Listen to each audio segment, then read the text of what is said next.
Cara menanam stroberi yang paling mudah dan praktis di dataran rendah. Di depan saya ada tanaman-tanaman stroberi yang saya tanam. Kemarin saya hamil muda, jadi mabok dan tidak sempat merawat mereka. Bersyukur tetap hidup bahkan berbunga dan berbuah.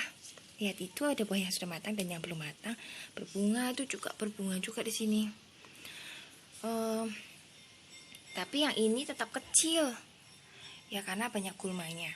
Nah, bagaimana supaya dia bandel dan mudah tanpa harus perawatan yang ekstra di dataran rendah? Yang pertama adalah gunakan media tanam yang berkualitas. Di sini saya gunakan sekam bakar, pupuk kandang dan juga kompos. Kelihatan ya. Kemudian saya gunakan pot yang besar. Potnya besar ini kurang lebih tingginya 20 cm. Kenapa menggunakan pot yang besar? Pot yang besar memungkinkan media tanam lebih banyak. Kemudian dia bisa menampung air yang lebih banyak. Dulu saya menanam menggunakan pot kecil-kecil. Jadi pada saat panas dia mudah layu karena kekurangan air ya. Dan saya harus cepat-cepat menyiram. Tapi kalau misalnya kondisi sedang hamil seperti ini, saya tidak sempat menyiram semuanya. Jadi menggunakan pot yang besar seperti ini, dia bisa menyimpan air sehingga pada saat kepanasan mencukupi kebutuhan dari stroberi itu. Kemudian bersihkan juga dari gulma-gulma ini.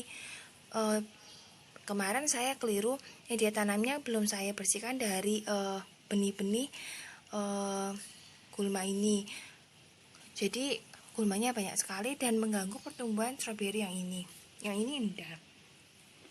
Kemudian letakkan di tempat yang panas. Di sini tampak sekali yang ini berbunga dan berbuah.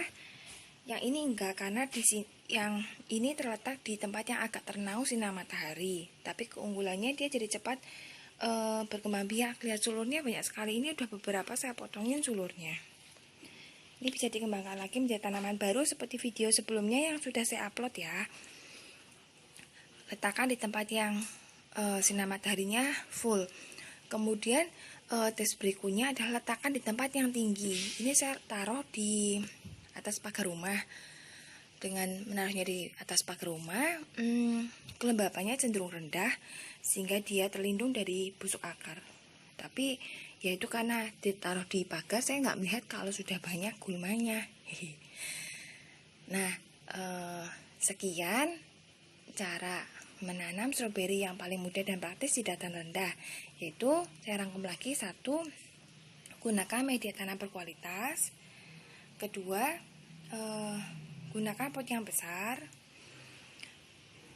sehingga bisa menampung media tanam dan air lebih banyak. 3, cukupi kebutuhan airnya. Saya siram dengan pot seperti ini 2-3 kali seminggu.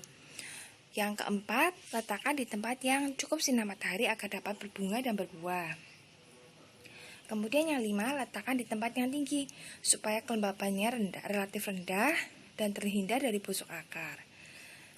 Baik, sekian cara menanam stroberi yang paling mudah dan praktis di dataran rendah. Terima kasih sudah menonton ya.